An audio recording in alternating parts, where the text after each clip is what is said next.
Hi hello welcome back to SP creations. మీకు ఈరోజు అయితే కొన్ని అయితే టిప్స్ చెప్తాను కొత్తగా నేర్చుకునే వాళ్ళు అండ్ ఆల్రెడీ చేస్తున్న వాళ్ళకి అంటే మ్యాక్సిమం ఒక 2-3 ఇయర్స్ ఎక్స్పీరియన్స్ వాళ్ళకి ఏంటి అంటే చాలా వరకు చంకలో ముడతలు కానీ షేప్ బెల్ట్ పర్ఫెక్ట్గా లేకపోవడం కానీ అండ్ అలాగే ఫ్రంట్లో ముడతలు కానీ ఇవి ఎందుకు వస్తాయి అనేది వాళ్ళకి చాలా వరకు డౌట్స్ ఉంటాయి. సో నేను అది క్లారిఫై అయితే చేస్తాను. ఫస్ట్ అయితే వచ్చేసి ఒకటి నీకు చెప్పాలనేసి బ్లౌజ్ అనేది తీసాను. షేప్ బెల్ట్ ఎప్పుడైనా చాలామందిగో ఇలా పెట్టేసి స్టిచ్చింగ్ చేసేస్తున్నారు, ఇలా కిందికి పెట్టేసి స్టిచ్చింగ్ చేస్తున్నారు అన్నమాట. సో ఇలా చేయడం వల్ల ఏమవుతుందంటే చెస్ట్ భాగం అనేది జారినట్టు అనిపిస్తుంది అన్నట్టు. సో ఎప్పుడైనా షేప్ బెల్ట్ వేసినప్పుడు ఈ కాజా పట్టి కానీ ఇక్కడ ఫిట్టింగ్ దగ్గర కానీ ఎగ్జాక్ట్లీ పైకి ఉండేటట్టు చూసుకోండి. మ్యాక్సిమం అలా చూసుకోవడం వల్ల ఏంటంటే స్టిఫ్గా ఉంటుంది ఫస్ట్ థింగ్. సెకండ్ వన్ వచ్చేసి ఫ్రంట్లో లోతులు, బ్యాక్లో లోతులు.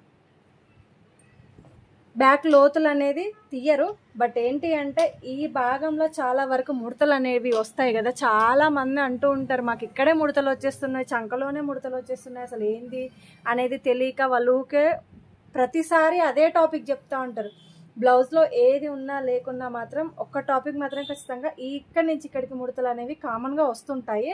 బట్ అవి రాకుండా తీసుకోవాలని అంటే మనం ఫస్ట్ వన్ వచ్చేసి మనం కటింగ్ అంతా చేసుకున్నాక వాళ్ళు చెప్పినప్పుడు మనం క్యాజువల్గా తీసుకున్న ఈ రౌండ్కి ఇంకా కొంచెం ఇలా షేప్ అవుట్ తీసేసుకుంటే ఆ ముడతలు అనేవి కూడా రావు. అవి ఎంత వస్తుందో అంతే తీసుకోవాలి.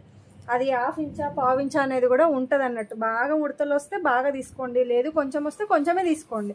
ఇలా కటింగ్ చేసేసుకుంటే అయిపోతుంది. అండ్ షోల్డర్లు కూడా జారకుండా ఇట్లా కొంచెం డౌన్లో తీసేసుకుంటే సరిపోతుంది, అంత హెవీగా కూడా అవసరం లేదు. నెక్స్ట్ వచ్చేసి బ్లౌజ్ ఫ్రంట్ టక్స్ అన్నమాట. ఈ ఫ్రంట్ టక్స్ అనేది కరెక్ట్గా వేయలేదనుకో చెస్ట్ భాగం అస్సలు కూర్చోదు, మెయిన్ థింగ్. అండ్ అలాగే టక్స్ ఎలా వేయాలి ఏంది అనేది ఇప్పుడు చూడండి. ఇటు సైడ్ బాగా ఉంది అండ్ ఇటు సైడ్ చూడండి, అంతా ఒకటి పొడవు ఒకటి పొట్టిగా, ఇది కరెక్ట్గా ఉండదు. ఇట్లా ముడతలు కూడా వచ్చేస్తూ ఉంటాయి నార్మల్గా బ్లౌజ్ వేసుకున్నా కూడా. సో నేను చెప్పేది ఏంటి అని అంటే బ్లౌజు చాలామంది ఇక్కడ లేచినట్టు కనిపిస్తుంది, మాకు ఈ టక్స్ భాగం అనేది ఇట్లా కనిపిస్తుంది కొంగు పళ్ళు వేసుకున్నప్పుడు అని చెప్తుంటారు కదా. సో అలా రాకూడదు అని అంటే మీరు ఇట్లా చిన్నగా ఇంత కొంచెం పొడవు తీయండి. ఇక్కడ వెడల్పు తక్కువ పట్టుకొని పొడవు తీయండి. పొడవు తీస్తే చెస్ట్ బాగుంటుంది అండ్ ఇక్కడ లేచినట్టు కూడా కనిపించదు. మెయిన్ థింగ్ ఇది గుర్తుపెట్టుకోవాల్సిన విషయం అన్నమాట. Okay, thank you, bye.